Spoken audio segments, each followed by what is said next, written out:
Hey, what's up podcast? Welcome pour l'épisode numéro 15 aujourd'hui.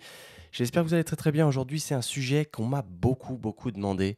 Alors cette fois, on rentre plus dans le côté biceps du podcast. Nous allons discuter perte de poids. Alors c'est quelque chose qui semble vraiment vous intéresser, surtout, je dirais, en cette période estivale, mais ça m'a l'air d'être un gros problème, cette perte de poids. Donc aujourd'hui, ce qu'on va faire, c'est qu'on va voir la perte de poids et la simplifier au maximum. Parce que je sais qu'on nous vend du rêve de partout. Il y a des programmes qui sortent qui s'appellent les Fat Blasters, les machins, qui cut du fat, du machin. Vous savez ce que j'en pense. Je ne critiquerai personne cependant. Mais ce que je veux dire là-dessus, c'est que dans ce milieu du fitness, comme je l'ai déjà dit, tout est surcompliqué pour te rendre le truc ultra technique, ultra... Voilà. Le but, pour moi, c'est de faciliter le truc au maximum. Ça veut dire qu'il faut que tu aies un lifestyle qui te plaise, qui soit facile à accomplir. Enfin, en l'occurrence, là-dessus, ça va être ta diète, mais pour perdre du gras, en l'occurrence, il n'y a pas que la diète, il y a le mode de vie qui va autour. Donc, ce que je vais faire là, c'est que je vais te donner toutes les bases. Prends des notes si tu peux le faire. Sors ton téléphone, je ne sais pas, fais quelque chose, prends des notes. Parce que je vais te donner quelques petites formules qui sont extrêmement simplifiées pour que tu puisses avoir des données qui te sont propres à toi et que de là, tu puisses les déterminer et tu puisses traquer tout de A à Z et rendre le truc super simple et que ça en devienne un lifestyle extrêmement rapidement. Parce qu'au début, forcément, il faut implémenter des bases, il faut implémenter des choses sur lesquelles tu peux suivre, des choses comme ça. Parce que si tu n'as pas de base dès le début et que tu y vas au pif, je peux t'assurer que tu vas suivre ta diète ou ton mode de vie ou quoi sur une semaine, après tu vas lâcher l'affaire, ce sera plus cohérent, ça partira dans tous les sens et tu n'y arriveras pas et tu vas être frustré et ça va être encore la faute du monde entier. Donc, au tout départ, petit shout-out, tu sais comment ça se passe. Je remercie infiniment les gens qui laissent une review sur les podcasts, sur iTunes, sur Apple Podcast. Aujourd'hui, petit commentaire de Knakinini. Je ne sais pas si j'ai butcher ton nom. Remise à zéro. Comment se souvenir des bases de la vie? Une série de podcasts super chouette à écouter pendant le sport ou un petit tour de longboard près de la plage pour faire le point. Merci Quentin. Merci à toi, Knaki Nini. Merci infiniment pour ce genre de super commentaires. C'est ça qui me touche énormément, c'est les commentaires, parce que mettre un 5 étoiles, bon, encore une fois, je suis très content. Mais quand j'ai un commentaire, c'est des mots qui me touchent directement et je suis vraiment super content. Donc au début, on attaque notre sujet aujourd'hui, la perte de poids, la perte de gras. Je sais que c'est quelque chose vraiment qui touche tout le monde. Et même quand on veut construire du muscle, ben, on veut aussi être sec. On ne veut pas juste être un gros plein de muscles, mais pas sec. Donc tout le monde est confronté à la perte de gras un jour ou l'autre. Absolument tout le monde. Donc moi, j'ai envie que ça reste simple. Au tout début, ce que je vais te faire faire, c'est que je vais te donner des devoirs en même temps. Tu vas les faire en même temps que je te le dis. Et je vais te donner des formules extrêmement simples. Parce que des formules pour calculer tes calories, il y en a des millions, mon pote. Il y en a plein, il y en a des très compliquées, il y en a des plus précises que d'autres. En l'occurrence, la précision au millimètre, pour être très honnête, on s'en branle. Ça sert à rien parce que tu seras jamais précis au millimètre toute ta vie, sinon tu n'auras plus de vie. C'est aussi simple que ça. Donc le but, c'est de s'en rapprocher de cette vérité et de maintenir cette plus ou moins vérité, et je peux t'assurer que ça va marcher et que ça ne te prendra pas la tête. Et du fait que ça ne te prendra pas la tête, par définition, tu vas réussir à, à t'y coller, à rester assidu. Et c'est bien ça qui va payer, c'est l'assiduité, c'est pas la précision. Ok? Donc de là, en tout premier lieu, ce qu'on va faire, c'est qu'on va calculer tes propres calories de maintenance, qu'on appelle. Donc les calories que tu vas brûler au jour le jour sans que ton poids fluctue des masses. De façon le plus simple possible. Ce que tu fais, tu prends ton poids en kilos. Tu vas multiplier ton poids en kilos par 2,2. En fait, ça va te donner ton poids en livres, les pounds, dans le système américain. Et tu vas le multiplier par 15. C'est aussi simple que ça, c'est ton premier nombre. De là, si tu souhaites perdre du poids, ce que tu vas me faire, c'est que tu vas retirer 400 calories à ce nombre. Je vais te donner un exemple tout précis. Je pèse 80 kilos. Ça fait à peu près 180 livres, à un poil moins. Mais on s'en fout, comme je t'ai dit, vaut mieux être assidu sur un chiffre qui est à peu près bon que être sur de l'exactitude et ne pas réussir à s'y tenir. Donc de là, 180 x 15, ça me donne 2700 calories. Sur ces 2700 calories, je vais enlever 400. Ça fait que je suis à 2300 calories. Ça, c'est mon déficit calorique. Si, euh, comment dire, si je décide de me mettre dans un déficit calorique qui n'est pas trop important et que mes dépenses caloriques à côté ne sont pas faramineuses. Tu vois, par exemple, si je marche 20 000 pas tous les jours, bah forcément que ça va avoir un petit impact là-dessus. Mais là, je te donne une base pour un lifestyle qui est dit standard. Donc, à savoir, tu te lèves le matin, tu vas bosser, tu restes assis sur une chaise, plus ou moins. Tu rentres le soir, tu fais la même chose. Tu rentres, tu t'assois sur une chaise, tu t'assois sur ton canapé. En l'occurrence, tu es sédentaire la plupart du temps. On va pas se mentir, notre génération est quand même sédentarisée. Si toi, tu bosses sur le chantier toute la journée, tu pourras rajouter des calories à ça. T'inquiète pas. Et je pense que si tu bosses sur le chantier toute la journée, tu ne dois pas avoir tant de soucis de perte de poids parce que si tu es vraiment très actif, à moins que tu bouffes vraiment des masses, il y a peu de chances pour que tu sois vraiment en surpoids. Ou alors, il y a un problème d'alcool derrière, il y a un problème de manque de sommeil, il y a un problème de plein de choses qui tournent autour de ça. Donc voilà, ça c'est la première euh, chose à retenir qui est extrêmement simple. Maintenant, petite précision. Alors j'ai mes notes en même temps, c'est pour ça que je regarde mon écran. Et le but, c'est que je te donne une base de données pour t'aider à descendre à peu près à 10% de masse grasse. Entre 10 et 12%, c'est le taux que moi j'arrive à maintenir à l'année en faisant le moindre effort possible. Parce que si ça me demandait trop d'efforts, ça me ferait chier clairement et j'y arriverais pas à m'y tenir. Sauf que je suis très très assidu sur ma méthode et ça fonctionne très bien. Donc c'est pour ça que je te la partage aujourd'hui. Par contre, à noter, si tu es en surpoids, que tu fais genre 15 kilos, 15-20 kilos, tu as 15 kilos à perdre ou 15-20 kilos à perdre, relax. Relax, relax, relax. Qu'est-ce que j'ai noté là-dessus? Oui, parce que en fait, ce que je disais, bon, on va recommencer là-dessus parce que c'était pas terrible. En gros, ce que j'ai noté avec ce déficit de 400 calories, c'est que tu vas être en mesure de perdre à peu près entre 1 et 1,5 kg par mois. Donc je sais que ça te paraît pas des masses vu comme ça, mais t'inquiète pas que si tu es déjà à peu près sec, la différence va être fulgurante. Tu vois, pour quelqu'un comme moi qui pourrait être très sec, a besoin de perdre, je sais pas, 2-3 kilos, tu me fais perdre 1,5 kg par mois, ça va se voir tout de suite. Mais là, ce que je veux dire, c'est que si tu es en surpoids de 15 à 20 kilos, pour toi, ça va pas te paraître des masses, mais ce qui va jouer, c'est l'assiduité et c'est le long game, mec. Ça se joue sur le long terme. Ça se joue sur le long terme. C'est absolument pas quelque chose que tu dois voir sur du court terme. Surtout quand tu es vraiment en surpoids. C'est là où ça va être important de ne pas faire n'importe quoi parce que le problème, il est que souvent, quand on est en surpoids comme ça, on veut tout de suite. Donc 1,5 kg par mois, c'est pas assez. Donc nous, on veut perdre 5 kilos par mois. Non, mon pote. Si tu fais ça, tu vas éclater ton métabolisme, tu vas faire n'importe quoi, tu vas avoir un déficit bien trop important, tu vas perdre tous tes muscles déjà. C'est aussi simple que ça. Tu vas plus avoir de libido, plus de force, plus rien. Fini. Fini poubelle. Tu vois, c'est aussi simple que ça. J'essaie vraiment d'être le plus simple possible parce que c'est vraiment la science de la nutrition et de l'entraînement, c'est très complexe et le but, c'est pas de la complexité, de la complexiser parce que sinon tu vas te perdre, tu seras pas assidu et c'est juste débile. Donc à partir de là, une fois qu'on a ce chiffre-là, qu'est-ce qu'on fait? On a nos calories. C'est important d'avoir nos calories, mais une fois qu'on a nos calories, on va pas s'amuser à tout splitter parce que tu sais qu'au sein de ces calories, il y a les glucides, les protéines, les lipides, sauf que de par expérience, je l'ai fait tout traquer. Je l'ai fait pendant des mois et des mois, tout traquer. Et je peux te dire que c'est hyper chiant. Et qu'au final, il y a des méthodes qui marchent tout aussi bien et qui sont beaucoup moins chiantes. Et que vu qu'elles sont moins chiantes, tu t'y tiens mieux. On se répète encore une fois. Putain, je suis vraiment un Jean-Claude Van Damme. Maintenant que tes calories sont placées, on va calculer simplement, nous, la protéine. L'aspect protéine, ça va être le plus important. Et l'aspect protéine au niveau scientifique, il y a pas mal d'études qui sont sorties. Je ne vais pas te faire un dessin là-dessus, mais en gros, tu vas retenir un seul chiffre, c'est 1,6. 1,6 grammes de protéines par kilo de poids de corps. C'est le maximum utile, entre guillemets. Au-dessus, pas spécialement utile. Ok, il y a des gens qui montent à 1,8, 2, etc. Tous ceux que tu écoutes qui te disent qu'ils prennent 3 grammes de protéines par kilo de poids de corps, c'est débile. Ou alors c'est qu'ils sont chargés aux hormones et du fait qu'ils ont des taux de testostérone qui explosent le niveau naturel. Eux, ils peuvent synthétiser plus de protéines. Donc du coup, ça peut fonctionner chez eux, mais pas pour toi. Donc, ne te base pas là-dessus, fais simplement là, je pèse 80 kg, 1,6 x 80 égale 128 grammes de protéines, on arrondit à 130, voilà le nombre que je dois viser à peu près chaque jour. Si j'ai 110 un jour, j'ai 140 le lendemain, est-ce que c'est grave? Absolument pas. Ok, donc le but c'est d'avoir à peu près une moyenne qui taffe entre le 120 et le 130. C'est pour ça que je te dis de ne pas over-compliquer la chose, rends-toi la vie plus facile.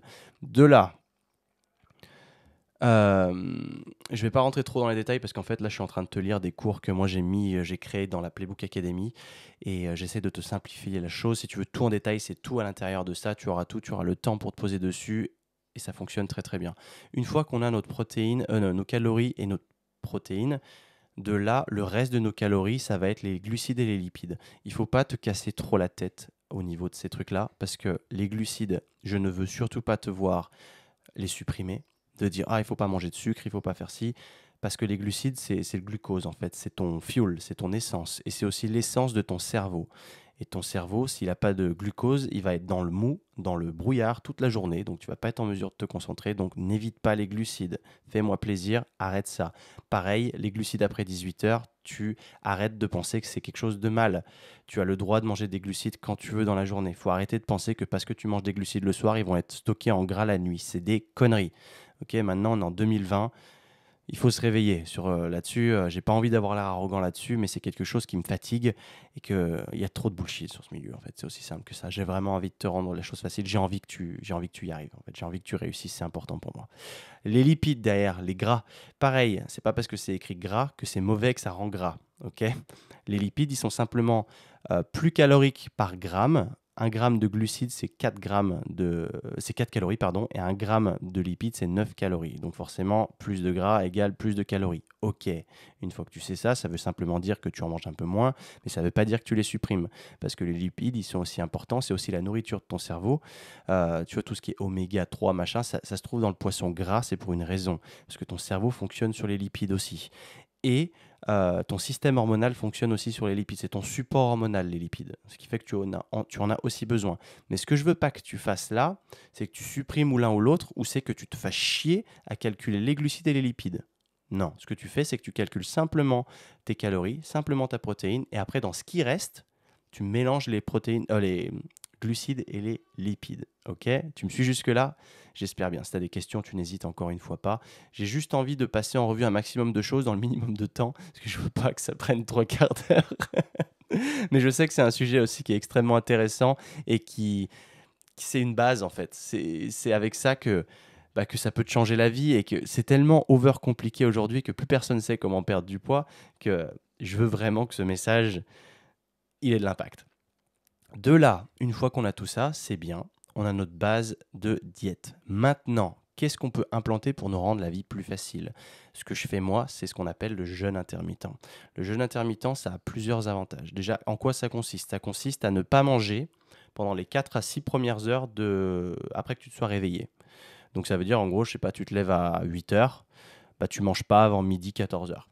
Voilà. Dis-toi ça, pour simplifier la chose, dis-toi ça. C'est la chose la plus simple possible. Par exemple, si tu te lèves à 7 heures, tu ne manges pas avant 11 heures ou 13 heures. Entre ces eaux-là, rends-toi la chose facile, ne la over-complique pas, te dis pas ah, je me lève à telle heure, à exactement cette heure-là, il faut que je mange. Non, c'est pas une science exacte. Pourquoi faire ça?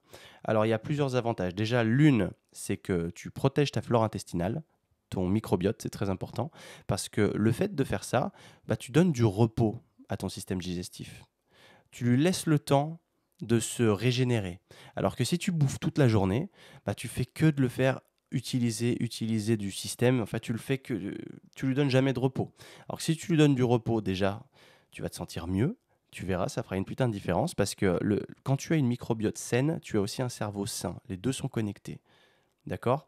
Ok, ça c'est juste une base. Mais surtout, pourquoi j'utilise le jeûne intermittent? C'est pour le côté pratique. C'est extrêmement pratique. Extrêmement, extrêmement, extrêmement.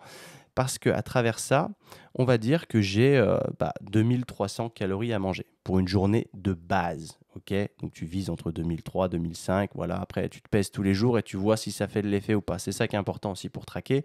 C'est que tous les jours tu te pèses. Par contre, ne panique pas quand tu vas te peser tous les jours parce qu'il va y avoir des fluctuations de fluide. Et même si tu te pèses tous les jours dans le même état à la même heure, bah, il y a des chances qu'il y ait des fluctuations et parfois le lendemain, tu vas te retrouver avec 1 kilo plus lourd et tu vas te dire oh, j'ai trop mangé hier, c'est de la faute de ça. Pas forcément. Ok, il y a des fluctuations normales de fluide, de glycogène, etc. dans ton corps, donc n'y prête pas attention. Ce qu'il faut, c'est que tu aies une moyenne. Donc pèse-toi tous les jours, mais note tout et fais-toi une courbe de tendance. C'est-à-dire qu'il y a des jours qui sont plus hauts que d'autres, mais dans la tendance, est-ce que tu perds du poids sur une semaine, 2 semaines, un mois? Est-ce que tu perds du poids? Sinon, il faut retoucher tes calories. Si oui, tout baigne, tu continues comme ça. T'es pas censé perdre rapidement du poids. Juste retiens ça, t'es pas censé perdre rapidement du poids.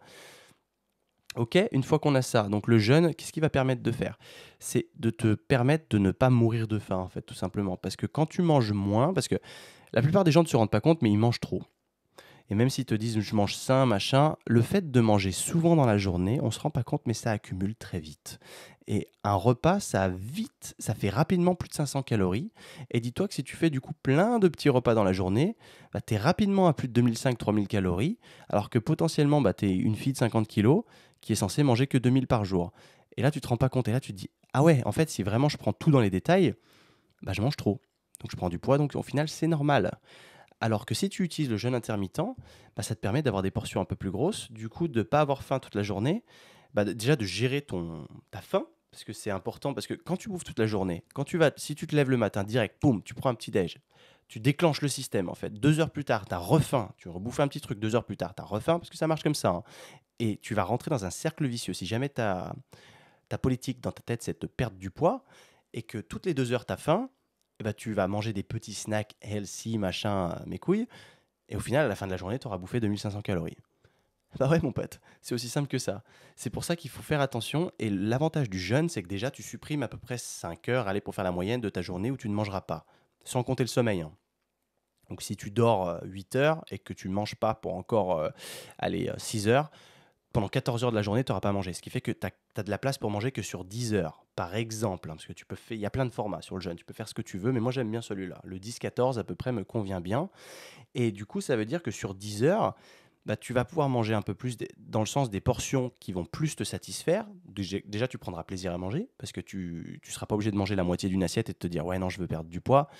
Parce qu'au final, tu vas créer des malaises, à savoir, tu vas avoir faim tout le temps, tu ne penseras qu'à ça, et à la fin, tu vas taper des crises de boulimie où tu vas éclater tes placards parce qu'il y aura du chocolat qui traîne.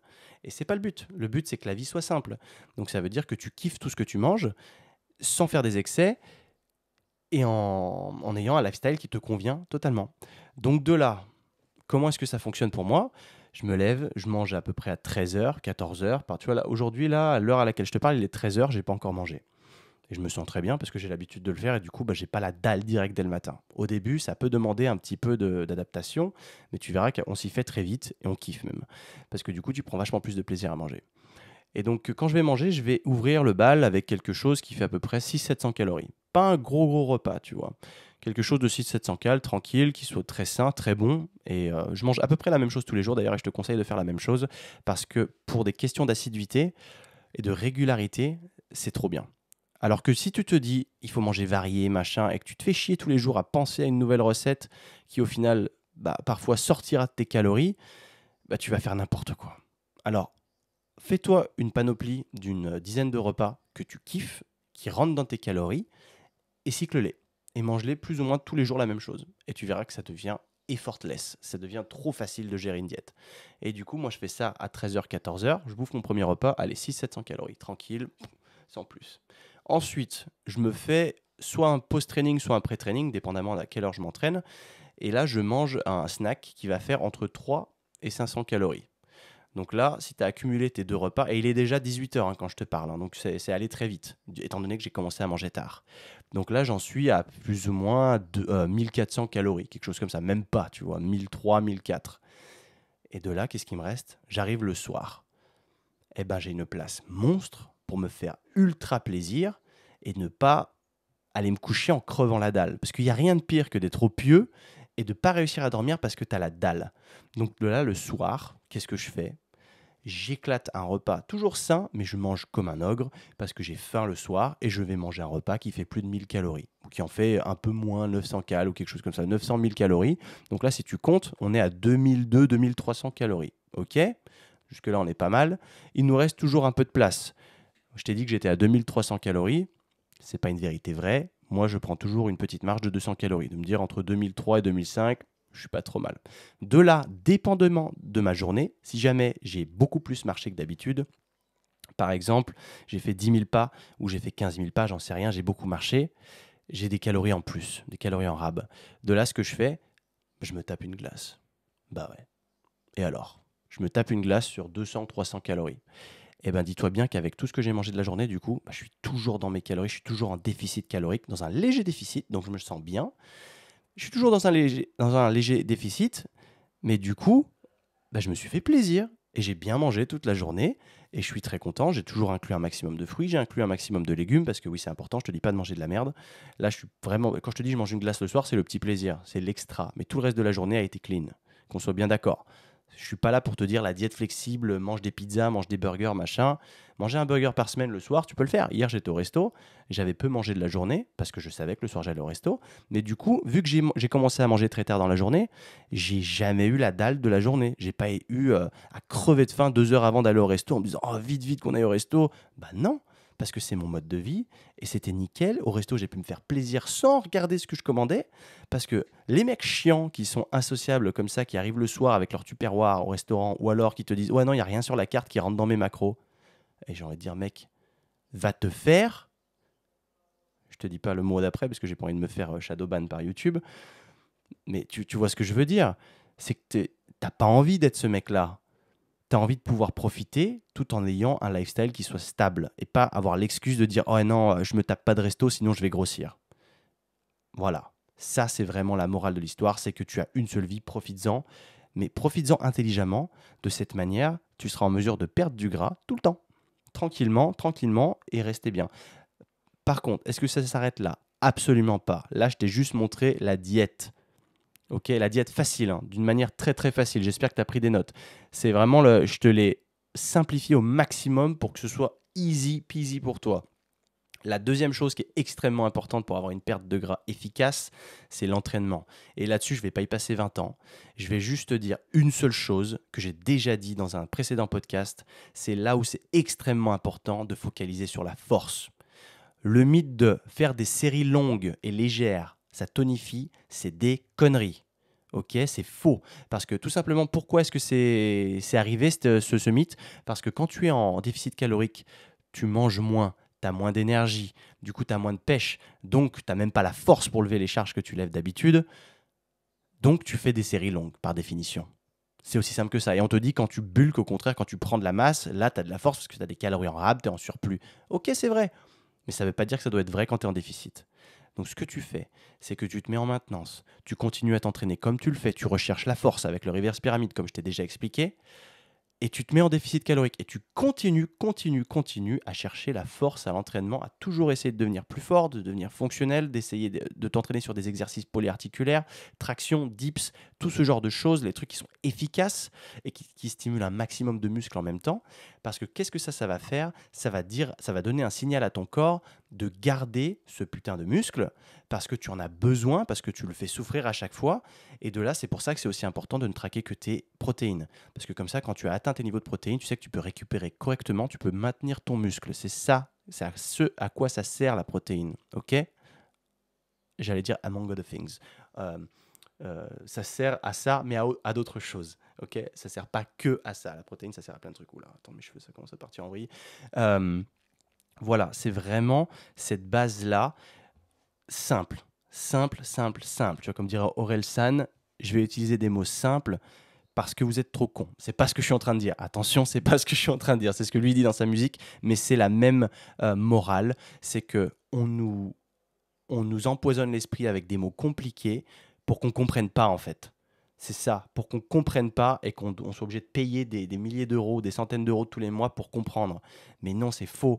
C'est en utilisant des mots faciles, simples, pour comprendre. No bullshit, c'est comme ça que ça marche. Ensuite, une fois que tu as retenu tout ça, tu sais maintenant gérer ta diète, tu sais maintenant gérer ton entraînement.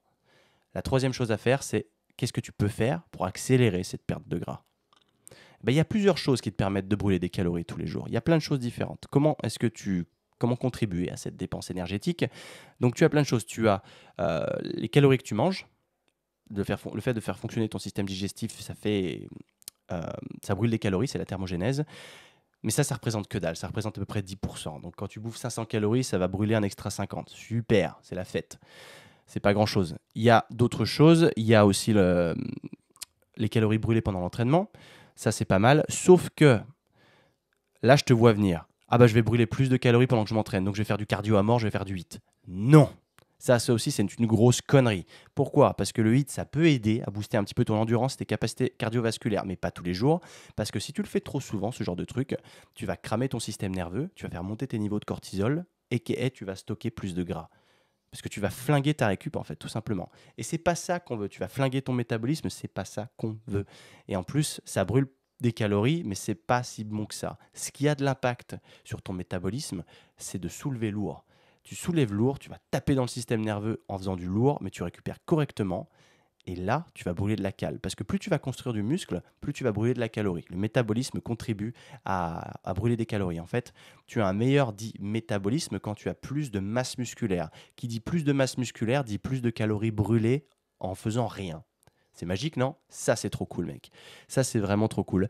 Et la dernière des choses que tu peux faire, c'est ce qu'on appelle le NEAT, N-E-A-T. En fait, c'est les calories brûlées en dehors de tes séances d'entraînement, à savoir quand tu marches dans ton appartement, quand tu marches jusqu'à ta voiture, quand tu te balades, en fait. Le fait de marcher, bah, ça brûle des calories. Du coup, comment est-ce que tu peux booster ta dépense énergétique tous les jours? En incluant des marches tous les jours. Le matin, va marcher 20 minutes. Le midi, marche 20 minutes. Le soir, remarche 20 minutes. Tu auras marché 1 heure. Ok. Si tu refais ça, on va dire que tu vas viser pour 1 heure et demie tous les jours. Marche allez, 1 heure et demie. Je te dis pas d'aller marcher sur un tapis de course, parce que ça, c'est stupide et ça fait vite chier, quoi. Tu peux le faire si tu écoutes un podcast en même temps. Comme ça, tu auras rendu ton temps efficace. Mais je trouve que c'est plus fun de marcher dehors. Après, si tu vis dans une région où il fait super froid l'hiver, ok, va marcher sur un tapis. À la limite, il n'y a pas de souci. Mais fais ça, mais essaye de viser sur 10 000 pas par jour. 10 000 pas par jour, je crois que c'est à peu près 1 heure et demie de marche. C'est pour ça que je te dis ça, en fait. De marcher 30 minutes 3 fois par jour, ou marcher une fois 1 heure, marcher 30 minutes. Parce que dis-toi que quand tu vas marcher aussi dans ton appartement, ça compte aussi. Donc surveille bien tes pas sur ton téléphone, parce que ça marche. C'est pertinent de regarder combien de pas tu fais. Et si tu fais 10 000 pas par jour, déclenche-toi une alerte sur ton téléphone qui te dit j'ai marché 10 000 pas aujourd'hui. 10 000 pas, je vais te donner ce que ça vaut. Parce que tout le monde parle du 10 000 pas challenge sur Instagram, ce que tu veux, mais qu'est-ce que ça vaut réellement 10 000 pas? 10 000 pas, c'est à peu près 8 km de marche. Et de là, comment tu calcules les calories brûlées? Tu les calcules par rapport à ton poids de corps. Donc je fais 80 kg, tu fais x8. C'est le nombre de kilomètres brûlés. Ça fait 640 calories. Ce qui fait que si jamais j'ai marché 10 000 pas, j'ai un extra 640 calories que je peux consommer en bouffe. Tu vois ce que je veux dire? Ça ne veut pas dire rajoute 640 calories sur tes 2300. Non, les 2300, ils sont déjà optimisés pour rendre la vie plus facile, donc ils incluent déjà plus ou moins que tu vas marcher dans la journée. Ok, tu peux te rajouter 200-300, je dirais, mais va pas comme un ouf en te disant ah, c'est bon, j'ai marché tranquille, je rajoute 700 calories. C'est pas le but. Le but, c'est de faire ça intelligemment et de ne pas se prendre la tête. Donc de là, moi, je peux t'assurer que ça fait déjà un bon petit moment que je suis à Valence, ça fait 6 mois, dont 3 mois en quarantaine. Mon poids n'a pas bougé. Parce que même si je ne marchais pas pendant que j'étais en quarantaine, j'ai géré mes calories en fonction. Je les ai un petit peu baissées. Et ce qui fait qu'au final, mon poids restait le même. Et ce que j'ai fait, j'ai continué à rechercher la force malgré tout. Je me suis entraîné aux anneaux. J'ai pas arrêté. Et ça m'a permis de conserver mon muscle. Bon, je t'accorde que j'ai dû en perdre du muscle. C'est normal. T'as pas accès à l'infrastructure à laquelle tu as accès d'habitude. C'est normal. Cependant, j'ai continué à maintenir mon muscle quand même un maximum en ayant mes apports protéiques journaliers, en ayant mes calories, en ayant tout ça. Et c'est aussi simple que ça. Parce que tu as des gens qui ont pris du poids pendant la quarantaine ou qui en ont perdu. Et dans les deux cas, c'est rarement un bon signe. Quand on a perdu, c'est parce que tu voulais peut-être pas spécialement en perdre, mais c'est parce que tu as perdu du muscle. Quand on a pris, c'est parce que tu as été un couch potato et que tu es resté sur ton canapé à bouffer des chips. Faut pas tout mélanger. Prends tes responsabilités, suis tout ce que je viens de te dire, et la vie sera beaucoup plus simple, mon ami. De là, je vais arrêter là. On est bientôt à 30 minutes déjà de vidéo et de podcast. Ça fait un peu long, mais j'espère t'avoir aidé là-dessus parce que c'est pas si compliqué que ça. C'est pas si compliqué que ça. Il y a juste, une chose que j'aimerais spécifier. Si tu as 40 ou 50 ans, ça marche absolument. Donc l'âge n'est pas important. L'âge, on nous dit ouais, mais maintenant, comment c'était? Attends, je l'ai noté quelque part ça, parce que vraiment c'est important de ne pas croire que de ne pas rendre l'âge une excuse. Ok? C'est pas une excuse l'âge. C'est pas parce que tu es plus âgé que tu vas perdre du muscle, machin. C'est pas le cas. Regarde, je vais te lire ce que j'ai écrit. Même si tu penses que ton métabolisme n'est plus le même qu'à tes 20 ans, ce n'est pas une obligation. Tu seras en mesure de perdre du poids de la même manière en suivant un déficit calorique. Le fait d'avoir plus de mal à perdre du poids quand on prend de l'âge provient du fait que l'on a perdu du muscle et que l'on est devenu moins actif dans la vie de tous les jours. C'est tout. parce que tu es moins actif que quand tu avais 20 ans. Voilà pourquoi tu perds du muscle. C'est aussi simple que ça. Donc, c'est un problème facilement résolu. Pour permettre à ton corps de brûler davantage de calories et booster ton métabolisme, tu as ta réponse. Il est temps de reprendre du muscle et ta vie va changer. Voilà, c'était le récap. Ensuite, une deuxième exception, si tu as plus de 10 kilos à perdre, donc on en revient au cas précédent, pour calculer tes protéines, ne te fais pas chier à prendre ton poids de corps total parce que tu as du poids mort sur toi en l'occurrence. Donc te fais pas chier à calculer ça avec ton poids actuel. Mais regarde le poids que tu veux atteindre, définis le poids que tu veux atteindre. Si tu fais 90 kg et que tu veux perdre 10 kg, vise 80 kg. Et calcule tes protéines en fonction tes calories et tes protéines en fonction du poids que tu veux atteindre, mais pas de ton poids mort. Parce que dis-toi que tu as 10 kilos de poids mort, là, de graisse qui ne servent à rien. C'est aussi simple que ça. Bon, il y a des chiens qui se mettent à aboyer. J'espère que le nouveau micro va pas pick up ce genre de bruit. Mais voilà, c'est aussi simple que ça. J'ai essayé de faire le plus court possible, les amis. Je voulais pas que ça prenne 1 heure, étant donné qu'en plus de ça, ça va sur YouTube. Je veux que le message soit clair, net et précis, que je vous endorme pas dans des théories inutiles, mais que on est l'essentiel, l'applicable, le réel, le pratique, le faisable, voilà, et l'atteignable. C'est aussi simple que ça. Les amis, merci encore d'avoir écouté ce podcast, merci d'avoir vu cette vidéo si tu la regardes sur YouTube. Encore un merci si tu prends le temps de me mettre une note sur Apple Podcast, de me mettre un petit 5 étoiles ou le nombre d'étoiles que tu souhaites, et de me mettre un commentaire parce que c'est extrêmement important pour le référencement des podcasts. Et j'aimerais vraiment que mon podcast fonctionne parce que j'adore le faire. Et merci encore. Si tu as la moindre question, tu n'hésites pas. Comme d'habitude, je suis là pour toi. Merci encore. Peace.